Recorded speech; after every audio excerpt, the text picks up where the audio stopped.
साल 2022 की ये बात है। घर के अंदर दो ही सदस्य थे, ननद और भाभी। भाभी अपना कुछ काम कर रही थी, मोबाइल छूट जाता है और मोबाइल आ जाता है ननद के हाथ में। जैसे ही ननद के हाथ में मोबाइल आता है, इस बीच में लगातार नोटिफिकेशन की जो बेल थी वो बज रही थी।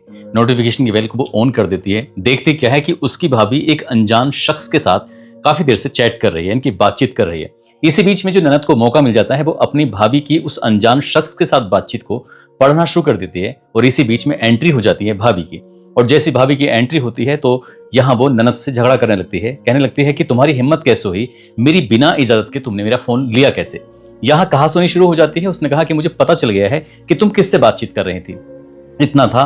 भाभी और ननद के बीच में जो कहासुनी शुरू होती है, तो यहाँ भाभी को ऐसा फील होने लगता है कि ये बात अब घर में सास को पता चल जाएगी, उसके पति को पता चल जाएगी। तभी वो अपने कमरे में जाती है। कमरे में जाने के बाद उसने थोड़ी ही देर में अपना बैग पैक कर लेती है और बैग पैक करने के बाद, इससे पहले कि बात ये सास तक पहुंचती, पति तक पहुंचती, उसने बैग पैक करने के बाद यहां से घर से निकल जाती है और वो कह जाती है कि मैं अपने मायके जा रही हूं और मुझे वापस लाने की कोशिश भी मत करना, अपने भैया से कह देना कि कोई और बहू का इंतजाम कर लें। इस तरह की बात आखिरकार वो चली तो जाती है। साल 2022 भी निकल जाता है, पूरा साल 2023 भी निकल जाता है, साल 2024 भी निकल जाता है। लगातार वक्त बीत रहा था और जब वक्त बीत रहा था तब लड़की के परिवार वाले और साथ ही जो लड़का था उसके परिवार वाले आपस में बैठते हैं, सलाह मशवरा करते हैं, कहते हैं कि बहू कब तक अपने मायके में रहेगी, क्यों ना उसको लेके आए। समाज के जिम्मेदार लोग भी बैठे हुए थे और बैठने के बाद एक पंचायत आयोजित की जाती है और पंचायत में यह फैसला लिया जाता है कि भाई इस बहू को अपने साथ लेकर चले जाओ। लेकिन बहू ने शर्त रख दी थी कि अगर मेरी 3 शर्तें मंजूर कर ली गई तो मैं चलने को तैयार हूं, अगर नहीं शर्त मानी गई तो फिर मैं नहीं जाने वाली हूं, भले चाहे आप कुछ भी कोशिश करो और कितने भी कोशिश करो। जब बहू ने अपनी 3 शर्तें बताई, पहली शर्त होती है कि कोई भी मेरा मोबाइल चेक नहीं करेगा, यानी कि मैं अपना मोबाइल अपने पास रखूंगी और वो चाहे कहीं भी रखा रहे, चाहे वो मेरे पास हो, लेकिन किसी में इतनी हिम्मत नहीं होनी चाहिए, पति हो, ननद हो, सास हो, कोई मेरा मोबाइल चेक ना करे। इस तरह की बात आ जाती है। फिर दूसरी शर्त सुनाई जाती है कि घर में कोई भी मुझसे किसी भी काम के लिए नहीं कहेगा, मेरा मन होगा तो मैं काम कर लूंगी और मेरा मन नहीं होगा तो मैं काम बिल्कुल भी नहीं करूंगी। दूसरी शर्त भी सुन ली जाती है और तीसरी शर्त होती है कि मुझे कोई काम, जैसे क्या ब्यूटी पार्लर है, ऐसा कोई काम करवाइए। अगर आप मेरी तीनों शर्तें मानने को तैयार हैं तो मैं ससुराल आने वाली हूं और नहीं तो नहीं आने वाली। घर के परिवार के लोग, जिम्मेदार लोग बैठे हुए थे और बैठे हुए लोगों ने फैसला किया, ठीक है, हमें तुम्हारी तीनों की तीनों शर्त मंजूर हैं, आप एक काम करो, हमारे साथ चलो। बहू अब अपनी ससुराल में आ जाती है। काश के उस दिन उस पंचायत में घर के परिवार के लोगों को बैठे हुए बीच में वो शर्तें ना मानी गई होती तो सब कुछ ठीक ठाक चलता रहता। हालांकि जिंदगी दूसरी पटरी पर जरूर चली जाती, लेकिन कत्ल नहीं होता, हत्या नहीं होती। हत्या जब होती है तो उस हत्या के बाद न केवल उस प्रदेश में बल्कि सोशल मीडिया का ये जमाना है, हर किसी के मोबाइल में बस यही घटनाक्रम है, वो तेजी के साथ तैर रहा है। क्या है इस घटना के पीछे की पूरी कहानी, क्यों कत्ल किया जाता है इसके कत्ल के पीछे और कैसे वो कातिल पकड़ा जाता है, आज इस कहानी के माध्यम से समझते हैं। आदाब, नमस्कार, सत श्री अकाल। मैं उस्मान सैफी। मध्य प्रदेश में एक जिला है जिसका नाम है धार। धार जिले से लगभग 60 किलोमीटर दूर एक गांव लगता है, गोंदी खेड़ा चारण। ये तारीख है 6 और 7 अप्रैल 2026 की रात, लगभग 1:45 के आसपास का वक्त हो रहा था।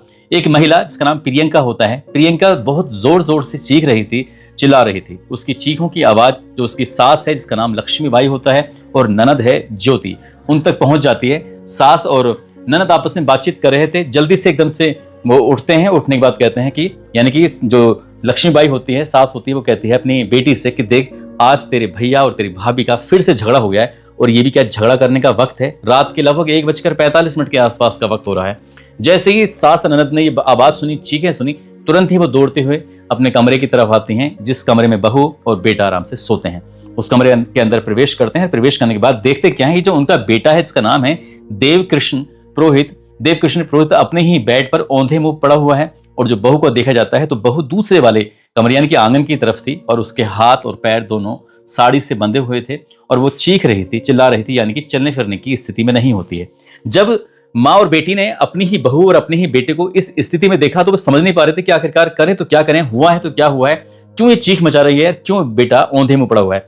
जब बेटे के पास बहुत नजदीक जाकर देखते हैं तो बेटे के सर में किसी ने धारदार हथियार से बहुत गहरा घाव किया हुआ था और उतने ही हिस्से में जितना सर होता है, थोड़ा सा दूर तक चारों तरफ ब्लड फैला हुआ था। उस ब्लड को देखने के बाद अब यहाँ चीख पुकार मच जाती है और जैसी चीख पुकार मचती है तो ये चीख पुकार पहले तो बहू मचा रही थी, उसके बाद फिर जो उसकी बहू की सास और ननद होती है वो भी चीख पुकार मचाने लगते हैं और आसपास के लोगों तक ये आवाज पहुंच जाती है। अब आसपास के लोग जो होते हैं तत्काल ही घर के अंदर प्रवेश करते हैं। प्रवेश करने के बाद जो देखते हैं जो लड़का है जिसका नाम देव कृष्ण पुरोहित है वो मर चुका है, यानी कि बेड पर पड़ा हुआ है। लेकिन कुछ लोगों ने जब उसकी नब्ज को टटोलना शुरू किया, उन्हें ऐसा फील हो रहा था जैसे कि वो जिंदा है। तत्काल ही उसको यहाँ से उठाते हैं, उठाने के बाद सीधा हॉस्पिटल लेके जाते हैं। उधर जो बहू है, बहू को बंधन मुक्त कराया जाता है और उधर डॉक्टर ने उस लड़के को मृत घोषित कर दिया। जब डॉक्टर मृत घोषित कर देते हैं तब उसकी लाश को पोस्टमार्टम के लिए भेजा जाता है। इसी बीच में पुलिस को फोन किया जाता है और यानी कि जो थाना होता है राजद, यहाँ की पुलिस को जब सूचना मिलती है तो थानेदार सहित कई और पुलिस वाले होते हैं, मौके पर पहुंच जाते हैं। जिले के जो एसपी हैं वो भी मौके पर पहुंच जाते हैं, एएसपी हैं ये भी मौके पर पहुंच जाती हैं, साथ ही एसडीओपी ये भी पहुंच जाते हैं और forensic team, dog squad, surveillance की टीम ये सब मौके पर पहुंच जाते हैं और जांच पड़ताल में जुट जाते हैं। क्योंकि बहू ने जो बताया था परिवार वालों को और परिवार वालों ने जो पुलिस वालों को बताया था, ये कहानी थी कि घर में लूटपाट हुई है, लूटपाट के बाद लड़के की हत्या कर दी गई है। ये अपना आप में एक बड़ा क्राइम हो जाता है और पुलिस के लिए ये बड़ी चुनौती बन जाती है कि अब इस टाइम में, इस दौर में कौन लूट डकैती कर रहा है, क्योंकि लूट डकैती करने के तौर तरीके पूरी तरह से बदल चुके हैं। लोग अब लूट डकैती इस तरह से नहीं करते हैं घर में घुसकर किसी के साथ मारपीट करना, बल्कि मोबाइलों से पैसे का आदान प्रदान कर लेते हैं, कॉलिंग के माध्यम से पैसे निकाल लेते हैं। लेकिन लूट का एक तरह से तरीका बदल चुका है, इस तरह की घटनाएं बहुत कम हो रही हैं। ऐसी स्थिति में जब पुलिस आती है, पुलिस आने के बाद पूछताछ करती है, पता करती है, तो बहू ने जब परिवार वालों को बताया था कि घर में लगभग 3 या 3.5 लाख रुपए के आसपास के जो जेवरात हैं वो गायब हो चुके हैं, लगभग 50,000 रुपए की जो नकदी है वो भी गायब हो चुकी है। इसी बीच में जब बहू से बातचीत करने की कोशिश की जा रही थी तो बहू का रो रो कर बुरा हाल हो जाता है। वो समझ नहीं पा रहे थे कि पुलिस वाले आखिरकार क्या पूछें क्या ना पूछें, क्योंकि वो इकलौती चश्मदीद गवाह होती है। जब उससे पुलिस वालों ने आखिरकार हिम्मत जुटाई, करीब करीब 6 घंटे के बाद की बात है, पुलिस वालों को लगा कि अब थोड़ी तसल्ली हो चुकी है, इस बहू से बात की जा सकती है। बहू का नाम होता है प्रियंका। प्रियंका से बातचीत की जाती है। प्रियंका ने पूरी कहानी बताई। उसने कहा कि यानी कि उसका पति और वो खुद सोए हुए थे और इसी बीच में 2 या 3 बदमाश घर के अंदर प्रवेश करते हैं। घर के अंदर प्रवेश करने के बाद उसका मुंह पकड़ लेते हैं। मुंह पकड़ने के बाद कहते हैं कि शोर मचाने की कोशिश मत करना, अगर तुमने शोर मचाने की कोशिश की तो तुम्हारे पति को जान से मार दी जाएगा। पति आराम से सोया हुआ है, वो उसे अभी कोई डिस्टर्ब नहीं कर रहा है और जब इस तरह की बात आती है तो उसे दूसरे कमरे में लेकर यहां से चले जाते हैं। दूसरे कमरे में जाने के बाद जो घर में रखा हुआ सामान था उसको देखने लगते हैं।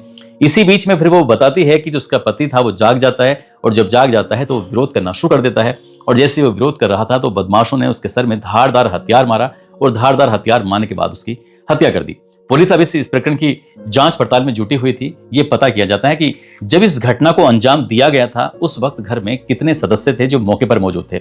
घर में होते हैं 4 सदस्य। जो लड़का है जिसका नाम देव कृष्ण पुरोहित, जिसकी उम्र लगभग 28 साल के आसपास है, उसकी मां लक्ष्मीबाई जो कि दूसरे कमरे में थोड़ा फासले से लेटी हुई थी, बहन है जिसका नाम ज्योति है, वो मां के साथ थोड़ा फासले से लेटी हुई थी और जो पत्नी है प्रियंका वो अपने पति के साथ लेटी हुई थी। प्रियंका लगभग जिसकी उम्र 27 साल के आसपास है। पिता के बारे में जब पूछा जाता है तो पता चलता है कि ये 26 जनवरी साल 1999 की बात है। उसके पिता की संदिग्ध परिस्थितियों में मौत हो जाती है और घर के अंदर ये सिर्फ 4 ही सदस्य रहते हैं। अब पुलिस वालों ने यहाँ उस लड़की यानी कि जो प्रियंका है, जो घर की बहू है, उससे पूछताछ करना शुरू किया। उससे पूछताछ किया कि फिर से थोड़ा बताओ कि आखिरकार क्या बात है, कैसे हुआ, तुम क्या कर रहे थे, क्या नहीं कर रहे थे। पुलिस वाले पूछताछ कर रहे थे। इसी बीच में एक महिला सिपाही ने दूसरे महिला अधिकारी के कान में कुछ फूंक सी मारी, यानी कि कुछ बताने की कोशिश की। ये कहा कि मैडम ऐसा भी प्रतीत होता है जैसे कि पति और पत्नी के बीच शारीरिक संबंध बने थे। जब बात शारीरिक संबंध की आती है तो वो अधिकारी कहने लगते हैं कि इस तरह की बातें कर रहे हो, घर के अंदर एक मर्डर हो चुका है, लूटपाट हो चुकी है और तुम इस तरह की बातें कर रहे हो। बोले मैडम हो सकता है कि ये बात कोई काम की हो, इसलिए मैं ये बताना चाहती थी, लेकिन उस बात को रख लिया जाता है। फिर से प्रियंका से जब सवाल जवाब किए जाते हैं तो प्रियंका ने जो पहले बयान दिया था उस बयान में और दूसरे वाले बयान में कुछ विरोधाभासी था। फिर एक अधिकारी आपस में बातचीत करते हैं, कहते हैं कि पहले बयान को छोड़ दिया था, अब की बयान को छोड़ दिया है। इसी बीच में एक और अधिकारी, जो बड़ा अधिकारी आता है, तो बड़े अधिकारी ने प्रियंका से बातचीत करना शुरू किया। अब तीसरे अधिकारी के सामने कुछ और बातचीत करना शुरू कर दी थी, यानी कि प्रियंका अपना बयान बार बार बदल रही थी। कहानी में थोड़ा बहुत उलटफेर हो जाया करता था, कभी कुछ बताती थी तो कभी कुछ बताती थी, इसलिए पुलिस वालों को शक होने लगता है। इसी बीच में एक पुलिस अधिकारी ने, इस जो लेडी पुलिस अधिकारी होती है, उसने इस महिला से यानी कि प्रियंका से पूछा कि क्या तुम्हारे और तुम्हारे पति के बीच में जब ये घटना हुई थी उससे पहले या थोड़े बहुत जैसे भी था, क्या तुम्हारे बीच में शारीरिक संबंध बने थे। जैसे ही उस रोती हुई महिला से सवाल किया जाता है वो एकदम से सकपका सी जाती है, घबरा सी जाती है, सोचने पर मजबूर हो जाती है कि इन्हें सब कैसे पता चला कि ये सब भी हुआ है। तभी कहते हैं कि हमें कुछ ऐसे पुख्ता सबूत मिले हैं, क्योंकि जो डॉग स्क्वाड आया हुआ है और dog squad, forensic team, surveillance की टीम, जो टीम अपना अपना काम कर रही थी, तो उन्हें कुछ ऐसा मिला था जिसके आधार पर पुलिस को कुछ पूरी शंका थी, आशंका थी कि इनके बीच में शारीरिक संबंध बने हैं। उस महिला से जब ये पूछा जा रहा था तो महिला घबरा जाती है, यानी कि बताने में असमर्थ हो जाती है, चुप्पी साध जाती है, अभी तक रो रही है, एकदम से वो चुप हो जाती है। तो पुलिस को यही बात कुछ ना कुछ खटकती है। जो सच था वो बताने में शायद उसे कोई ऐतराज नहीं था, क्योंकि उसके पति की हत्या हुई है, वो भी बहुत भयानक रूप में। फिर पुलिस को जब सवाल जवाब करना शुरू किया है तो पुलिस को उसकी बातों में कुछ बदलाव से नजर आ रहे थे। इधर पोस्टमार्टम की जो रिपोर्ट है वो आ जाती है, और पोस्टमार्टम की रिपोर्ट ही थी जिससे थोड़ा सा शक पैदा और ज्यादा हो जाता है। दरअसल जो लड़का है जिसका देव कृष्ण पुरोहित है, उसकी हत्या जो की गई थी, उसको धारदार हथियार जो मारा गया था वो कुछ इतनी गुस्से में या फिर इतनी ताकत के साथ मारा गया था कि वो 12 इंच का घाव कर देता है। बहुत सारी घटनाएं होती हैं, लूट की, डकैती की, इस तरह की हत्याएं होती हैं, लेकिन जब गहरे घाव दिए जाते हैं तो उसमें दुश्मनी का एंगल निकल के आता है। और जो लूट डकैती होती है उसमें दुश्मनी नहीं होती है, रैंडमली किसी के घर में घुसते हैं, लूटपाट करते हैं, चले जाते हैं, लेकिन ऐसा घाव नहीं देते जैसे कि घाव इस देव को दिया गया था। पुलिस को अब शक होने लगता है कि इस महिला से पूछा जाए तो यहीं से कुछ ना कुछ बात निकलेगी। अब उस महिला से सख्ती से पूछताछ करना शुरू किया है प्रियंका से, तो प्रियंका ने उस पूरी कहानी को बताना शुरू कर दिया। 1 अप्रैल 2015 की बात है। देव कृष्ण नाम के इस लड़के की शादी होती है महाराष्ट्र के गांव पन्ना खेड़ी की रहने वाली लड़की, जिसका नाम प्रियंका होता है। लेकिन जब ये बाल विवाह था, ये छोटे थे, बच्चे थे, और बच्चे होने की वजह से ही इनका शादी तो हो जाती है, विवाह तो हो जाता है, लेकिन ये इसकी रुखसती यानी कि वो मायके से ससुराल विदा नहीं की जाती, और ये शर्त रखी जाती है कि जब ये बालिग हो जाएंगे यानी कि बड़े हो जाएंगे तो उसके बाद फिर यहाँ से इनकी विदाई कर दी जाएगी। और ऐसा ही साल आता है 2020, यानी कि शादी के 5 साल के बाद उनकी जब विदाई होती है तो धूमधाम से इनकी विदाई कर दी जाती है। यहाँ पर प्रियंका थोड़ा आनाकानी कर रही थी, तैयार नहीं थी, लेकिन इस बात को कोई समझ नहीं पाया, किसी को एहसास नहीं हो पाया कि आखिरकार प्रियंका जाना क्यों नहीं चाहती है। शायद कुछ लोगों ने कुछ अलग अलग तरह के अंदाजा लगाए थे, लेकिन ज्यादा गहराई में जाने की किसी ने कोशिश नहीं की। अब जब भी ये प्रियंका के साथ उसका पति शारीरिक संबंध बनाने की यानी कि सुहागरात बनाने की कोशिश कर रहा है तो वो इस पर ऐतराज करना शुरू कर देती है। कहती है मैं थक रही हूं, मुझे तुमसे कोई बात नहीं करनी, मेरे सर में दर्द हो रहा है। वो हर बार बहाना करती थी, और इसी वजह से ही पति और पत्नी के बीच में कहा सुनी शुरू हो जाया करती थी। यदि ननद या फिर उसकी जो सास होती थी वो समझाने की कोशिश करती थी तो वो उनसे भी बदतमीजी करना शुरू कर दिया करती थी। अपने पति से कहती थी ये ननद मेरे सामने न पड़ जाए, सास मेरे बिल्कुल सामने न पड़ जाए। अब उसे कोई बहाना चाहिए लड़ाई झगड़ा करने का। घर में अगर झगड़ा हो जाएगा तो वो यहां से निकल के सीधा अपने मायके पहुंच जाएगी, और मायके में 2 दिन 4 दिन 10 दिन ये रहेगी।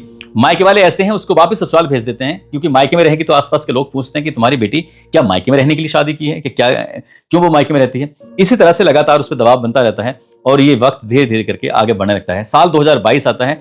एक दिन उसका मोबाइल ननद के हाथ में लग जाता है, यानी कि ज्योति के हाथ में लगता है। ज्योति ने जैसे ही मोबाइल को देखा तो एक लड़के से वो चैट कर रही थी, उससे बातचीत कर रही थी। उसको पता चलता है, इसी का फायदा उठाती है, और फायदा उठाने के बाद ये प्रियंका अपनी मायके पहुंच जाती है। और इस बार वो लंबे समय तक, लगभग 2 साल से ज्यादा वो अपने मायके में रहती है। और मायके में रहने के दौरान ही इसी बीच में इनको पता चल जाता है कि इसका एक किसी लड़के के साथ अफेयर चल रहा है। अब वो यहां से उसको लेके आते हैं 3 शर्तों के बाद। एक, मोबाइल नहीं लोगे, दूसरा काम के लिए नहीं कहोगे, तीसरा ब्यूटी पार्लर का काम कराओगे। ये शर्तें मान ली जाती हैं। बस उनके मकसद ये था कि घर परिवार है, आपस में रिश्ते ना बिगड़े, पति और पत्नी है, बच्चा पैदा हो जाएगा, सब कुछ नॉर्मल हो जाएगा। लेकिन ऐसा कुछ नहीं होता। वक्त आगे जरूर बढ़ रहा था, लेकिन प्रियंका की आदतों में कोई सुधार नहीं हो रहा था। और एक दिन ऐसे ही उसने ये लड़की यानी कि प्रियंका तैयार होकर आराम से खिड़की के किनारे बैठी हुई थी। जिससे ये प्यार करती है वही लड़का गांव में देखा जाता है, वो सामने से गुजर रहा है। दोनों ही अपनी एक दूसरे से आंखों ही आंखों में इशारा करते हैं। पति देव इस बात को देख लेता है, और पति को इस बात पर गुस्सा आता है। जब विरोध करता है तब उसकी पत्नी ने गिरबान पकड़ा। गिरबान पकड़ने के बाद उसका गला दबाने की कोशिश की। काश वो यहीं से अपनी पत्नी को तलाक दे देता और उस प्रेमी के साथ कर देता कि जाओ अपनी जिंदगी जी लो, लेकिन उसने ऐसा कुछ नहीं किया। फिर भी उसने इस रिश्ते को ठीक करने की कोशिश की, और रिश्ते को ठीक करना ही उसके लिए सबसे बड़ी गलती थी। जिससे वो प्यार करती है उसका नाम गुलशन कमलेश पुरोहित होता है, जो कि एक ढाबा चलाता है, शादीशुदा होता है, 2 बच्चों का बाप होता है। और साल 2017 से प्रियंका का कमलेश पुरोहित के साथ शारीरिक संबंध थे, प्रेम संबंध था। उन्हें मिलने के बहाने चाहिए थे। जब वो मायके में थी 2020 से पहले तक, तो वहां उसे मिलने के लिए कोई रोक टोक तो कोई थी ही नहीं। लेकिन जब ससुराल आ जाती है तो वो बहाने ढूंढती थी लड़ाई झगड़े के, ताकि अपने पति को छोड़े और प्रेमी से मुलाकात करके आ जाए। उसका ऐसे ही चलता रहा। जब यहां पर इसने रोकथाम ज्यादा करने की कोशिश की है देव ने अपनी पत्नी प्रियंका को कि अब तुम कमलेश से मिलने की कोशिश भी मत करना, तभी इन्होंने प्लान बनाया कि क्यों ना इसे रास्ते से हटा दिया जाए। और रास्ते से हटाने की तारीख आती है 31 मार्च 2026। यहां प्लानिंग बना दी जाती है। कमलेश से कहा जाता है कि ये लो 1 लाख रुपए और जाकर कुछ भी करो, कैसे भी करो, इसको रास्ते से हटाना है। देव कृष्ण पुरोहित को अगर तुमने रास्ते से नहीं हटाया तो फिर मुझसे बातचीत मत करना। वो 1 लाख रुपए लेता है। एक अपने दोस्त होता है जिसका नाम संजय भाटी होता है, सुरेंद्र भाटी से ये संपर्क करता है। और संपर्क करने के बाद, क्योंकि वो गैंगस्टर है, क्योंकि वो उस पर कुछ आपराधिक मुकदमे भी दर्ज हैं। उससे बातचीत करता है और ये तारीख तय कर ली जाती है 4 अप्रैल 2024 की रात को। यहां से वो लोकेशन देगी, यहां से वो पूरा तरकीब बताएगी और वो इंतजार करती रही। साथ ही जो उसका प्रेमी हो घर के बाहर इंतजार करता रहा, लेकिन जो गैंगस्टर था जिसने 1 लाख रुपए की बात तय कर ली थी और 50,000 रुपए एडवांस ले लिए थे, वो वापस लौट कर नहीं आता है। इस बात पर प्रियंका को बहुत गुस्सा आता है। वो अपने प्रेमी से बोलती है, प्रेमी उससे बोलता है। सुरेंद्र जो भाटी होता है कि भाई पैसे वापस करो। जब पैसे वापस करने की बात आती है तो कहता है थोड़ी तसल्ली रखो, मैं तुम्हारा काम कर दूंगा। और ये तारीख आती है 6 और 7 अप्रैल 2026 की रात। जैसे जैसे बताया गया था घर के अंदर प्रवेश करते हैं, दरवाजा खोला छोड़ दिया गया था। प्रवेश करने के बाद फिर वो सोता हुआ है, उससे कोई हरकत नहीं हो रही है। पूरी ताकत के साथ उसके शरीर में बहुत जोर से वो मारा जाता है। कोई फरसा जैसा कोई धारदार हथियार होता है। एक ही लगने के बाद उसको चीखने का, चिल्लाने का, कुछ करने का मौका ही नहीं मिलता। वो जैसा पड़ा था वैसे के वैसे उसकी मौत हो जाती है। हालांकि शायद उसने करबट जरूर ली थी, उसकी मौत हो जाती है। अब यहां से वो जो मेन मुख्य बदमाश है जिसने इस हत्याकांड को अंजाम दिया है, वो मौका पाता है, छत के रास्ते से भाग जाता है। और इस बीच में जो प्रेमी और प्रेमिका होते हैं वो आराम से बैठ के शारीरिक संबंध बनाते हैं। ऐसी कुछ जानकारी मीडिया रिपोर्ट के हिसाब से और पुलिस की रिपोर्ट के हिसाब से मिल रही है। हालांकि पुलिस इस प्रकरण की जांच पड़ताल कर रही है। वो शायद ये दिखाने की कोशिश कर रहे थे जो उसका पति है वो दर्द से तड़प रहा था, चीखने की तो स्थिति में था ही नहीं, क्योंकि उसको बहुत गहरा घाव दिया गया था। और उसको ही दिखाने के लिए शायद इन दोनों ने शारीरिक संबंध बनाए थे, ताकि अब ये कह सके कि देखो रोक के दिखा सको तो रोक के दिखाओ। यहां से वो अपना आराम से चले जाते हैं, लेकिन बार बार बयान बदलना और पुलिस के सामने जो कुछ ऐसे क्लू मिले थे उसके हिसाब से घटनाक्रम का जब खुलासा होता है, तो ये खुलासा होने के बाद राजा रघुवंशी की जो कहानी थी, जैसे सोनम और राजा रघुवंशी, जैसे इंदौर की कहानी, वो पूरे भारतवर्ष में चर्चा का विषय बन जाती है। तो उस कहानी से इस कहानी को, क्योंकि ये भी मध्य प्रदेश का है, वो मध्य प्रदेश के इंदौर का है, मध्य प्रदेश के धार का है, उससे जोड़ के देखने की कोशिश कर रहे हैं कि एक और ये सोनम रघुवंशी है जिसने अपने पति की हत्या कर दी है। अब पुलिस ने इस लड़की को, यानी कि जो प्रियंका होती है उसको भी गिरफ्तार कर लिया, जो उसका प्रेमी है उसको भी गिरफ्तार कर लिया, और जो उनका गैंगस्टर था, बदमाश था जिससे संपर्क किया गया था, पुलिस उसको भी गिरफ्तार करने की कोशिश कर रही है। लेकिन इस घटना ने बाकी पूरे मध्य प्रदेश को हिला कर रख दिया है, लोगों को सोचने पर मजबूर कर दिया है कि कैसे कैसे लोग हैं इस जमाने में। काश उसने पहली ही शर्त रखी जाती हैं 3 शर्तें, अगर इस परिवार ने विरोध करके उसे निकाल दिया होता, घर से तलाक दे दिया होता, तो ये नौबत नहीं आती, ये कत्ल कभी नहीं होता। बहुत सारे बड़ी संख्या में लोग ऐसे हैं जब इस तरह की घटना के बारे में जानते हैं, सुनते हैं, तो अपनी पत्नी को प्रेमी के हवाले कर देते हैं कि जाओ इनके साथ रहो, इनके साथ ही जिंदगी बिताओ, कम से कम कोई कत्लेआम तो नहीं होगा, किसी पति की हत्या तो नहीं होगी, जैसे यहाँ पर देव कृष्ण की हत्या हुई है।